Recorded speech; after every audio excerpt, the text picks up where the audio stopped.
She mentioned, let's remain friends after being together for 2 years. I replied, that's fine.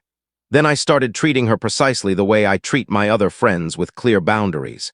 She realized what just friends truly involved when I began going out with her closest friend. Original post. I, 27 male, received the Let's Just Be Friends talk from my girlfriend Tara, 26, about 3 weeks back. We had been in a relationship for 2 years and shared an apartment for one. I believed everything was strong. We discussed future arrangements, her sister's wedding the following summer where I was meant to be her plus one, all of it. Then, on an ordinary Thursday evening, she sat me down. We need to talk. I already sensed the direction this was taking. Okay, I love you, but I'm no longer in love with you. I feel we should shift to being friends. Shift. Yeah, we get along great. Share the same circle of friends, similar hobbies. We'd be wonderful friends, but not great as a couple. She looked uneasy. It's not like that. I simply need to discover myself, figure out who I am without us, but I don't want to lose you entirely. Me. So you want to end the relationship, but keep me in your life? When you phrase it that way, it sounds harsh. I just believe we're better suited as friends. We can still spend time together, remain involved in each other's lives. What really hurt was that she said all this after already packing a bag. Her friend Marissa was coming to get her in an hour. She had organized everything, right down to having a place to stay. You've already arranged your way out. I knew you'd be upset. Marissa offered I could stay with her while we sort out the housing situation.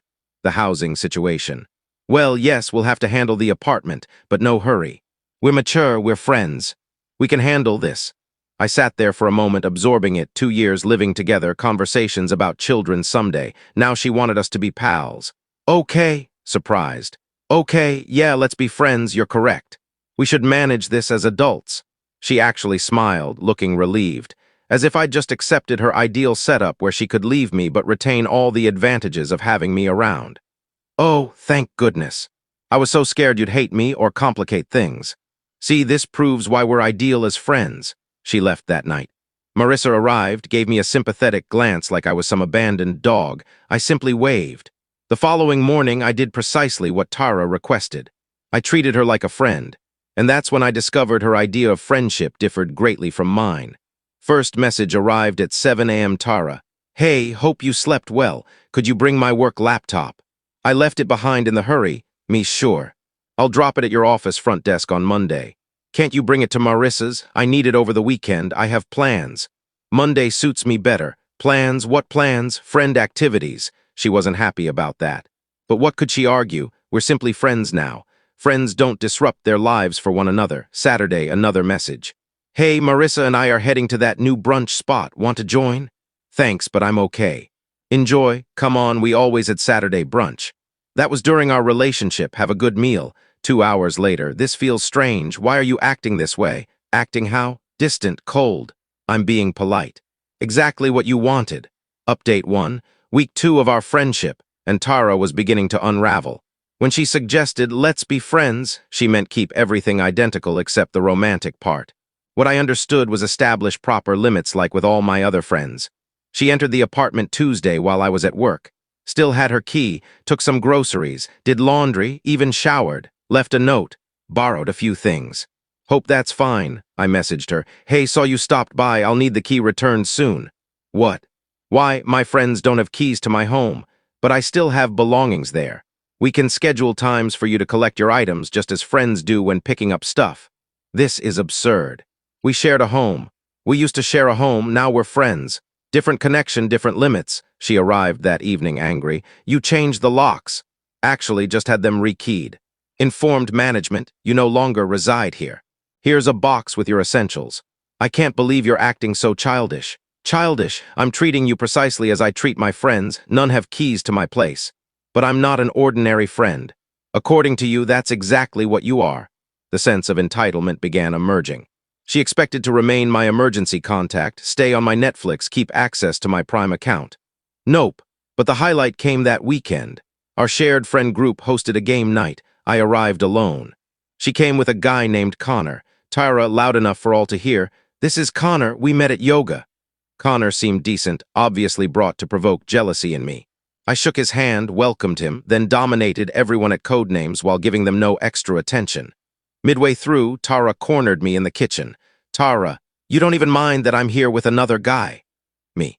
Why should I? We're friends. Friends go on dates. You're not even slightly jealous. Do you get jealous when other friends date? That's not the same. How? She had no response, because any answer would reveal she wanted me to long for her while she explored. But the best moment? Her closest friend Marissa was particularly warm all evening, finding reasons to chat with me, laugh at my comments, brush my arm. I wasn't intending anything, just being myself without Tara's influence. Next morning, Tara messages, "What was going on with you and Marissa?"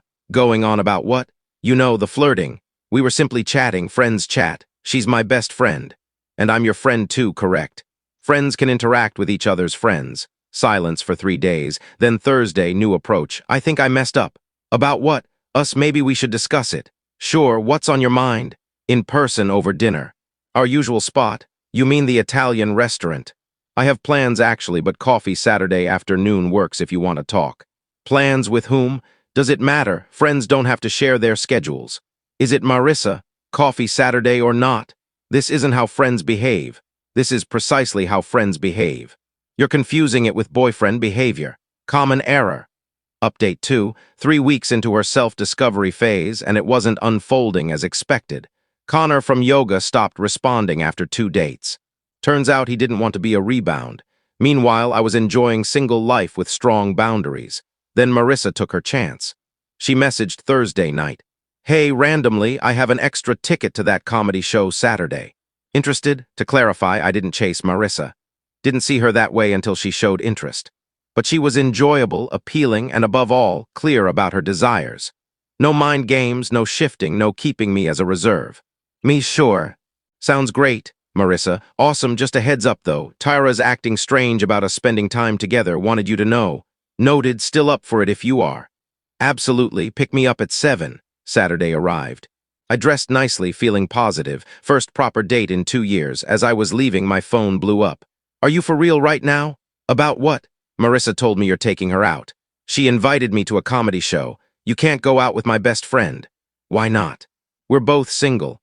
Because of girl code, she can't date my ex.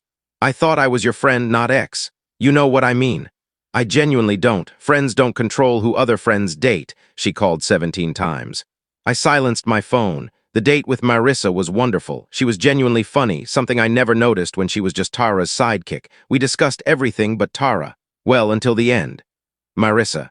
I should mention, Tara's freaking out. She called me crying, claiming I betrayed her. Me, how do you feel?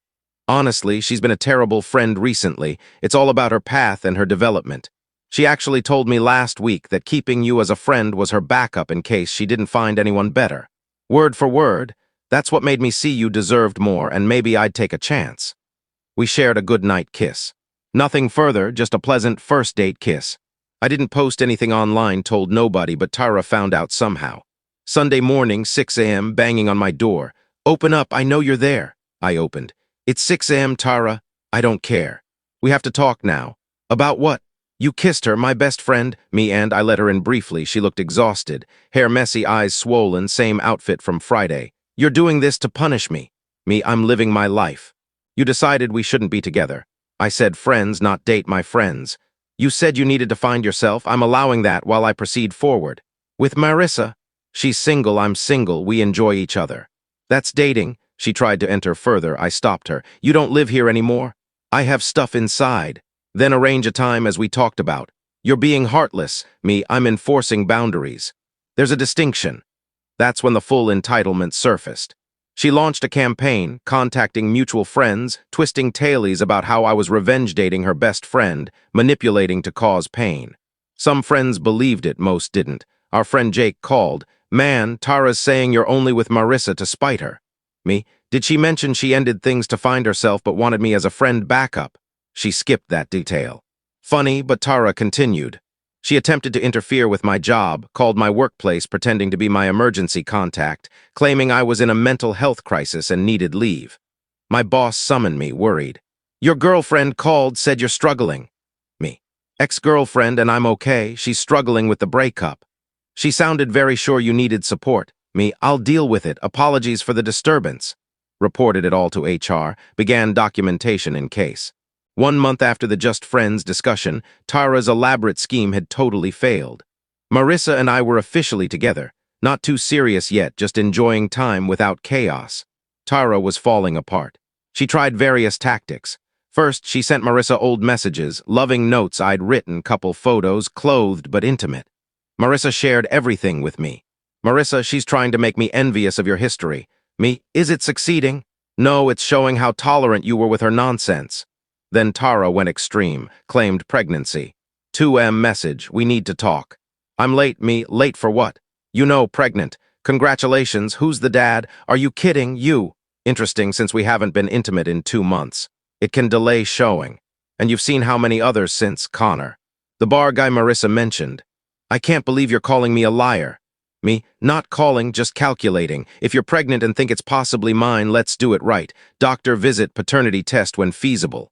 No reply. Next day, false alarm, period arrived. Convenient. But the major breakdown occurred when she saw I was serious about separating our shared responsibilities. When she left, she assumed I'd continue covering costs while she explored. The apartment bills, joint phone plan for the deal. Call from her mother. What's this about canceling Tara's phone? Me. I removed her from my plan. She needs her own. Her mom. But she can't pay for that now. Then she should have considered before ending our relationship. You're being small-minded after 2 years. I'm being realistic. Friends don't cover each other's phone bills. Her mom, she made an error.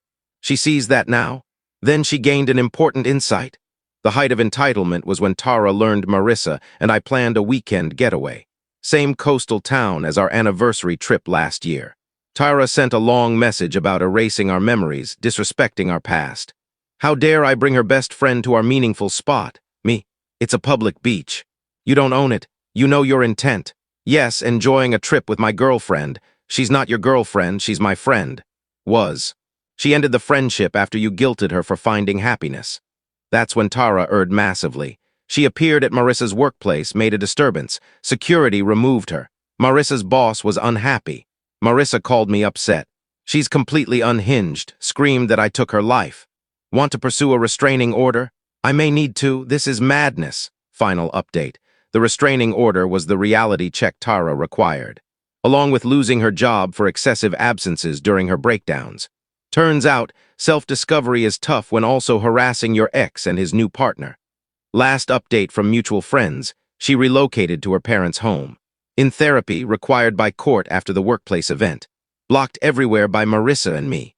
Connor from yoga is with someone new, shares about it often. She has a part-time job at a bookstore now, apparently. The entitlement didn't fully vanish. One final email before I blocked it. I hope you're satisfied. You got it all. Turned my best friend against me, made me seem unstable, destroyed my life. Just because you couldn't accept being friends, I tried to end it gently. To keep you around because I cared, but you chose vengeance. You had to triumph. Well, congrats, you and Marissa are perfect together. I didn't reply, no need. In her view, she's still the victim of a calculated revenge scheme rather than facing results of her actions. The reality, I never schemed any of it. When she said, just friends, I accepted literally. Treated her exactly as a friend, with boundaries, respect, proper space. Her inability to accept that reveals what she truly desired. She wanted me to yearn, to plead, to wait while she dated others. She wanted the comfort of my availability while seeking upgrades. When I refused that role, when I genuinely treated her as a friend and advanced my life, her strategy crumbled. Marissa and I remained together. It's been positive, calm, straightforward, mature. We occasionally laugh about the wild origin of our relationship, but mainly we simply appreciate each other. Turns out being with someone decisive is refreshing. My suggestion. When someone wants just friends after a committed relationship, accept it. Then truly treat them as a friend. No more, no less, establish boundaries, proceed forward, enjoy your life, because real friends wish your happiness. They don't expect you to pause while they decide. They don't demand partner perks under a friend title. Tara wanted relationship advantages without obligation. Wanted me as backup, safety net, emotional anchor while exploring options. When I declined, when I honored her words and treated her as merely a friend, truth struck hard. The best part? I did nothing spiteful. Didn't target Marissa for revenge. Didn't expose her online. Didn't campaign against her. I just existed. Maintained healthy limits. Pursued someone who genuinely wanted me. Tara's collapse was self-caused. She terminated our relationship. Tried to retain me as reserve. Panicked when I moved on. Harassed her former best friend. created public scenes, attempted to control everyone. All I did was what she requested, treated her like a friend. Turns out that was the harshest response. Not intentionally cruel, but because it made her confront her decisions' reality. When you leave someone but expect continued devotion, true friendship seems like torment. But it's not. It's simply friendship. The very thing she claimed to want. Funny how that turns out.